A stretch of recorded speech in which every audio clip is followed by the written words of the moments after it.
Hello, this is Rogers Harrison. Welcome to another episode of the Sports Deep Dive Podcast. Today on the Sports Deep Dive Podcast, we're going to take a look at minor league baseball. We're going to look especially at the Class D. Now, for those of you familiar with minor league baseball, you've got the A classification, the AA, and the AAA, and you don't really have any other letters. But at one time in minor league baseball, there was a Class A, a Class B, a Class C, a Class D, and a Class E and F. And today, we're going to look at Class D. Now, this all started way back in 1883. You had the National Baseball Agreement. Now, the National Agreement of 1883 was a pact between the National League, the American Association, and the Northwestern League, and established rules to govern the relationship between the three baseball leagues. For instance, player contracts. The leagues agreed to respect each other's valid player contracts. They had reserve lists. At the time was increased from 6 to 11 players.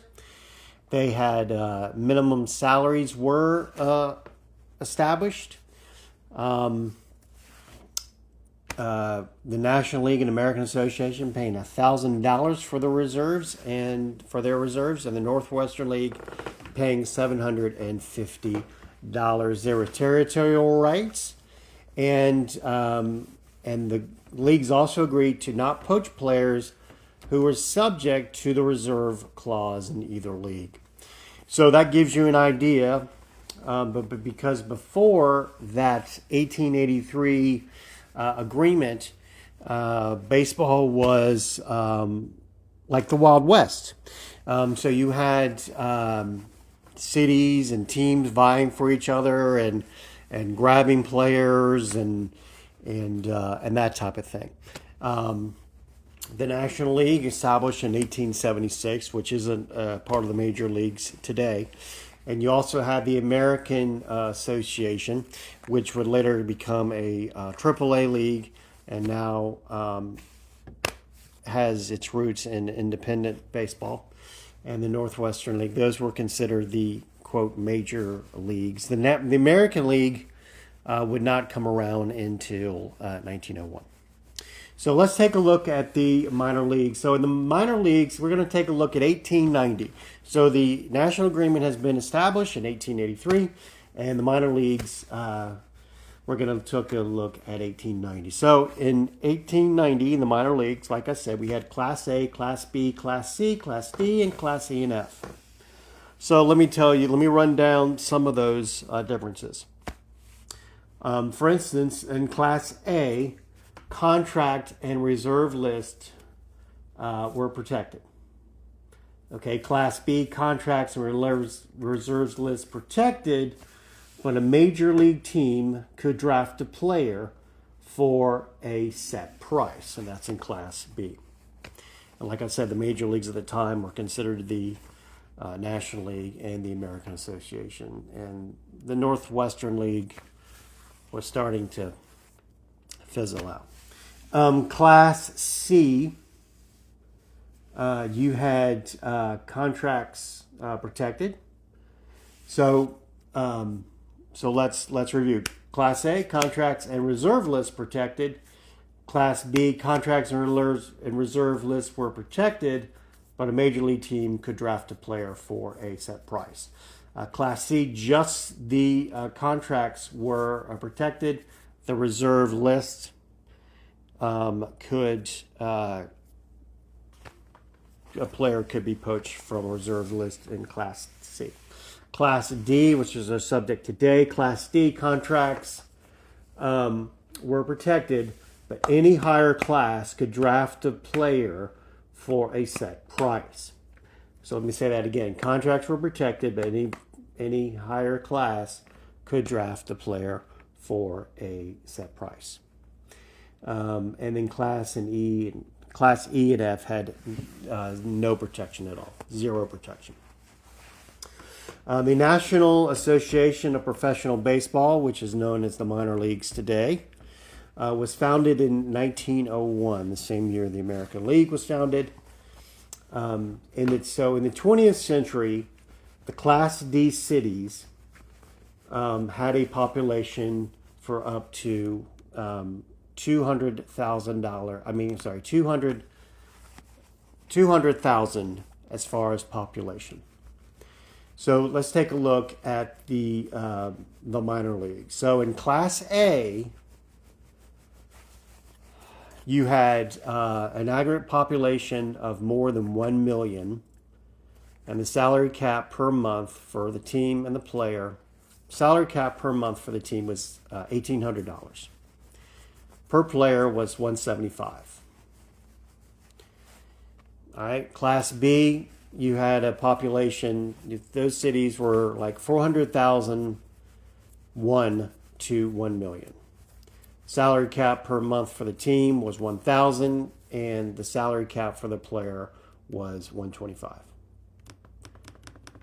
All right, so Class C, 200,001 to 400,000 for the population, and the salary cap was $800 for the team, $100 for the player. Class D, up to $200,000. I'm sorry, up to 200,000 as far as population. So those were those cities, and the salary cap was $700 for the team and $75 for the player. The draft fee, which was the amount a team in a higher class to select a player, was $100 in Class D. So if a Class A team wanted to draft a Class D player, for instance, they would have to pay the Class D team $100. The protection fee reserved a player to a team even after a contract expired, preventing the player from seeking employment with any other team. The protection fee for Class D was $10. All right, so I'm going to give you an example. Like I said, the average population of the cities in the league was up to 200,000 people, and I'll give you an idea. So I'm going to look at the 1920 census and give you an idea of the cities that would have fallen in line as a Class D city. For instance, Birmingham, Alabama had 178,806 people living in it in 1920. Birmingham, Alabama today is a AA affiliate. In fact, they're the AA affiliate of the Chicago White Sox. Syracuse, New York had a population in 1920 of 171 and 717 people. And now they are the AAA affiliate of the New York Mets. Richmond, Virginia also had a population in 1920 of 171,667. Excuse me. They are now the AA affiliate of the San Francisco Giants. Memphis, Tennessee, which had a population in 1920 of 162,351. They are the AAA affiliate today of the St. Louis Cardinals. Tacoma, Washington, at the time in 1920, had a population of 96,965. Today, Tacoma, Washington serves as the AAA affiliate of the Seattle Mariners. Erie, Pennsylvania, had a population of 93,372 back in 1920, and they are now, today, they are the AA affiliate of the Pittsburgh Pirates. So all minor leagues were classified, were reclassified. I told you that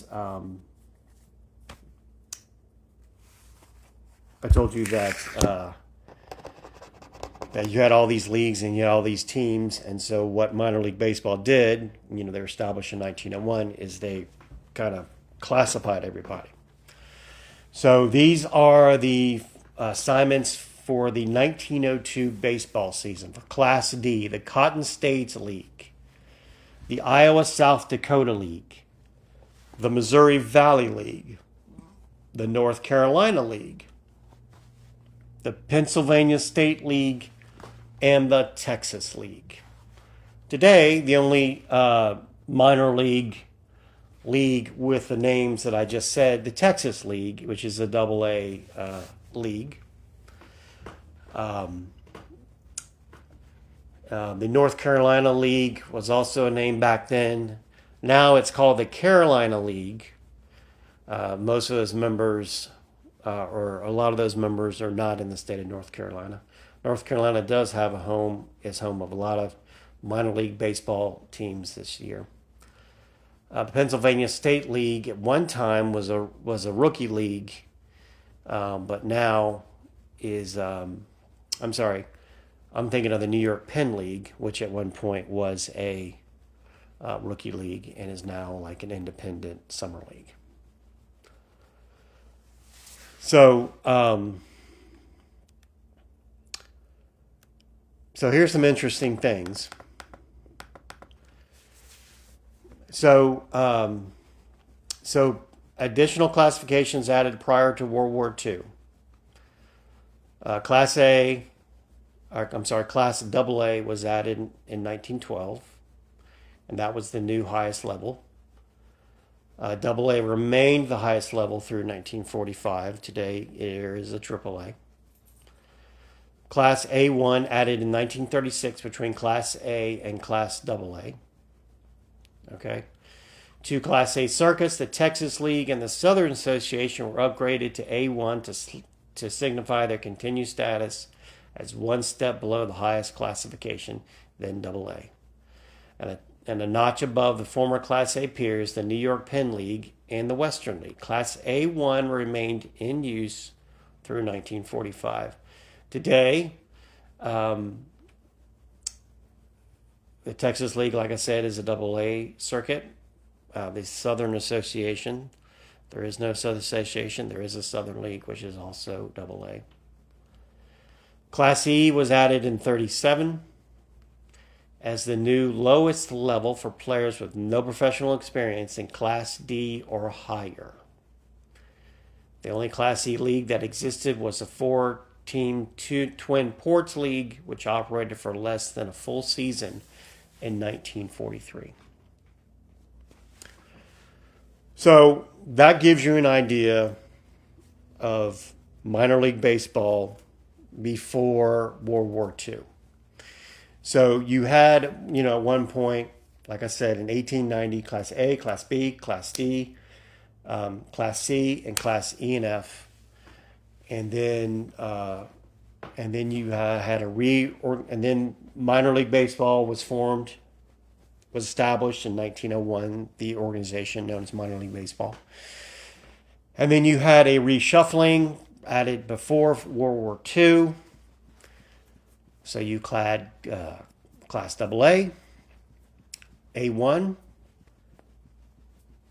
Class A, and Class E, which was in 1937. All right. So in 1946, we had more of a reclassification. Class AAA was created, and 3 AA circuits, the Pacific Coast League, the International League, and the American Association, were reclassified into AAA. Today, the International League and the Pacific Coast League are still AAA leagues. The American Association was around until about 1998, when it was dissolved and those teams merged into either the Pacific Coast League or the International League. Those on the eastern side of the map for the American Association went to the International. Those on the west went to the Pacific Coast League. All right. So let's move on. In 1963 was another reorganization. Okay? And that was caused by contraction of the clubs and the leagues during the 50s and early 60s, some going up to the major leagues. So, all right, so in 1949, let's do this. 1949, the peak of the post-war minor league baseball boom. You had 448 teams in 59 leagues. Okay? 448 teams in 59 leagues. Okay. By the end of 1963, only 15 leagues above rookie level were around. Okay? So we didn't count the rookie level. All right, so you had 59 leagues back then, and then you bring it down to the end of 63 to 15. So think about that. That basically means that each state had their own league of baseball, plus some other leagues added, right? So after the 62 season, the AAA American Association, which had lost key markets such as Milwaukee, Kansas City, Minneapolis, and Houston to the major leagues since 1953, disbanded. All right. Now, remember, I told you that that the American Association, which was a AAA league, was around, and then really disbanded in 1998. So hold on to that thought, because as I'm going to let you know, there's some more coming up. So you had two existing Class A circuits, the Eastern League, South Atlantic League, were upgraded to Double A. South Atlantic League these days is considered an A. All right, so designations below Class A disappeared because the lower levels could not sustain operations during a large downturn, basically financial reasons. They couldn't sustain themselves. I mean, TVs were now in homes. People were watching TVs, and they weren't going to the ballpark. And if you remember, like I said before, that some of these lower classifications were being played by people with no baseball experience or professional experience. So there it is. Your Class D, your Class B, your Class C, your Class E, your Class F, they're all gone now. All right? So they're all gone, and so you've got all the A classifications are still around. So, so the minor league system that evolved during the 1963 reorganization, like I said, remained in place through 2020, right? Categories and leagues into one of 6 classes. You got the AAA, AA, Class A Advanced or High A, and then Class A or Low A. There was a Class A short season, and then the Rookie League. And then Rookie, you could have split it up, Rookie Advance, and so on and so forth, right? All right. Now, so the reason why it was in place through 2020 is because the pandemic happened. And the pandemic happened, there was no minor league baseball. When they came back from the pandemic in the 2021 season, all these minor league teams were grouped by geography, and they didn't refer to their old names. For instance, the Southern League was now like AA South, right? And the Eastern League was now AA East, and the Texas League was like AA West, or that type of thing. And they were grouped in, now most of the AAA and the AA teams were pretty much already grouped by geography, right? So you had You have the International League, which I said was mostly of the eastern cities, and then you had the Pacific Coast League, which were mostly the western cities. However, the Pacific Coast League did go into Nashville, Tennessee, which is in the Central Time Zone.